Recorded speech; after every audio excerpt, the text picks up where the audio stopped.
Hola, bienvenidos. En esta oportunidad vamos a conversar sobre generalidades de diabetes en personas mayores. Esta enfermedad corresponde a un trastorno metabólico que se caracteriza por una hiperglicemia que se debe a alteraciones en la secreción de insulina, en la acción de la insulina o en ambos mecanismos. En cuanto a su epidemiología, se estima que a nivel nacional la prevalencia alcanza hasta un 7,5% y en personas sobre 65 años alcanza más o menos el 16%. A nivel internacional, esta cifra llega hasta un 27% en personas sobre 65 años, cuyo diagnóstico esté hecho o aún no haya sido realizado. Se estima que en los próximos años la prevalencia de diabetes va a aumentar principalmente en el grupo etario sobre 75 años. De ahí la importancia de que conozcamos esta enfermedad y cómo tratarla en personas mayores. ¿Cuáles son los outcomes de esta patología en personas mayores? Aumenta las tasas de complicaciones vasculares, tanto macrovasculares como microvasculares. Presentan más síndrome geriátrico los pacientes diabéticos. ¿Qué síndromes geriátricos? Incontinencias, caídas, fragilidad, deterioro cognitivo y síntomas depresivos. O sea, es una patología que tiene un impacto significativo en las personas mayores. Además, aumenta los trastornos de movilidad en 2 a 3 veces. Aumenta las alteraciones de las actividades de la vida diaria, es decir, altera la funcionalidad de la persona mayor. Disminuye su expectativa de vida en al menos 10 años y aumenta la mortalidad en al menos 2 veces. Generalidades de la fisiopatología. En general, se estima que de los pacientes diabéticos, más del 90% son diabéticos tipo 2. Y en estos pacientes lo que ocurre es una resistencia a la insulina, lo que lleva a su vez a un aumento de los requerimientos de insulina para mantener una euglicemia. Y se produce finalmente una deficiencia de insulina relativa cuando la célula beta no es capaz de incrementar la secreción de insulina respecto a los requerimientos del organismo. De los pacientes diabéticos se estima que menos del 10% son diabéticos tipo 1 y los mecanismos en este tipo de diabetes son una patología autoinmune con destrucción de la célula beta pancreática y esto va a producir un déficit de insulina que es absoluto. En cuanto al diagnóstico, no es diferente al diagnóstico de diabetes en personas más jóvenes. Son 3 principalmente las formas de diagnosticarlo. Primero, síntomas clásicos de diabetes: polidipsia, poliuria, polifagia, baja de peso, asociado a una glicemia igual o mayor a 200 miligramos por decilitro en cualquier horario del día. Otra forma de diagnóstico es una glicemia en ayunas mayor o igual a 126 miligramos por decilitro que debe ser verificada en un día distinto. Y la tercera forma de diagnosticarlo es con una glicemia mayor o igual a 200 en una prueba de tolerancia a la glucosa oral. Sin embargo, además, hay una cuarta forma de diagnosticarlo según la ADA, con una hemoglobina glicosilada mayor o igual a 6,5, pero siempre y cuando el laboratorio tenga la técnica estandarizada para este examen. En cuanto a la prevención de esta patología, es importante la modificación de los estilos de vida, que tienen una evidencia tipo A. Y esto muestra una disminución de la incidencia de diabetes en un 71%.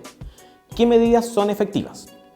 Dieta, actividad física, disminución del peso, y esto comparado con metformina en la disminución de la incidencia de diabetes alcanza solamente el 11%. O sea, con terapia farmacológica logro solamente una disminución del 11% versus una gran disminución de un 71% solo con medidas no farmacológicas.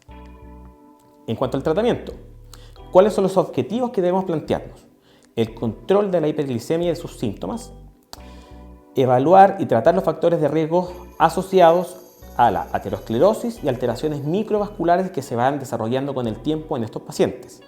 Además, debemos evaluar y tratar las complicaciones de la diabetes, siempre teniendo en consideración evitar la hipoglicemia, que es grave en personas mayores, que incluso se puede llevar a lo largo de los años a un deterioro cognitivo. En cuanto a las generalidades del tratamiento con una evidencia tipo A, tenemos la educación a la persona y al familiar que pueda estar al cuidado de esta persona. ¿Educarlo en qué? ¿En qué consiste su enfermedad? ¿Cuáles son los tratamientos? ¿Por qué está ocupando ese tratamiento? La relevancia de la adherencia a la terapia. Importante considerar al paciente con deterioro cognitivo o demencia la necesidad de educar al familiar responsable de esa persona mayor. También es importante suspender el tabaquismo, ya que disminuye el riesgo cardiovascular hasta en 5 veces. un control de presión arterial adecuado, donde las metas no están del todo 100% definidas, pero se estima una presión arterial sistólica idealmente menor a 140 y una presión arterial diastólica menor a 80 o en algunos estudios muestran menor a 90 milímetros de mercurio. El control de colesterol. Importante mencionar que en personas sobre 75 años hay dudas respecto al beneficio real del inicio de estatinas como medida de prevención primaria. El cuidado de los pies, fundamental en cada control de los pacientes diabéticos. La nutrición, el control del peso, la actividad física debe ser permanente en este tipo de pacientes. Y estas medidas han demostrado una disminución en las complicaciones vasculares. ¿Y cuáles? Infarto, accidente vascular, nefropatía y retinopatía. Es decir, en patologías que son muy graves en personas mayores y las podemos evitar con estas medidas.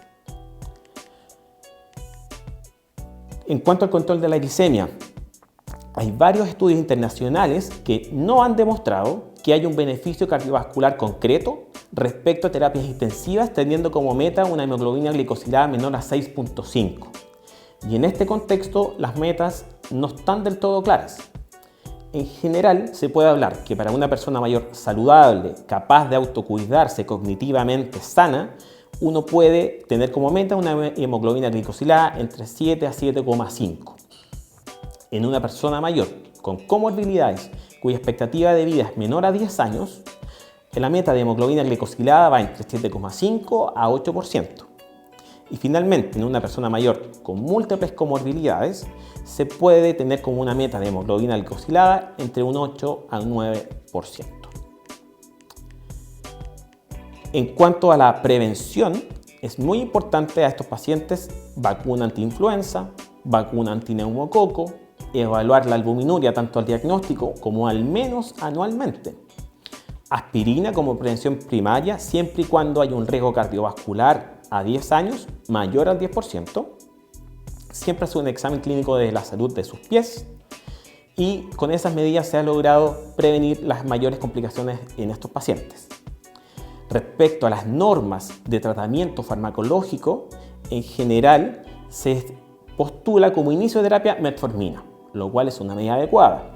Sin embargo, como algunas alternativas a metformina está las sulfonilureas. Y en este sentido, en geriatría al menos, sugerimos siempre tener precaución con el uso de las sulfonilureas por el gran riesgo de hipoglicemias en personas mayores. Por tanto, en general, en los esquemas de tratamiento de diabetes en personas mayores, puede comenzar con metformina. Incluso puede agregar insulina, pero cuando quiere tener alguna alternativa a la metformina, por favor no ocupe sulfonilureas. A modo de conclusión, la diabetes es una patología muy frecuente en personas mayores, aumenta la mortalidad y además los síndromes geriátricos, lo cual tiene un impacto en su calidad de vida. Hay que tener presente siempre la prevención con los cambios de estilo de vida y el tratamiento debe ser tanto no farmacológico como farmacológico y siempre evitar las sulfonilureas en este grupo de población. Además, las metas siempre deben ser individualizadas a cada persona mayor. No hay una meta concreta para la población mayor, sino que de acuerdo a la comorbilidad y la expectativa de vida de nuestro paciente debemos definir cuál es la meta de control para esa persona mayor en particular. Muchas gracias.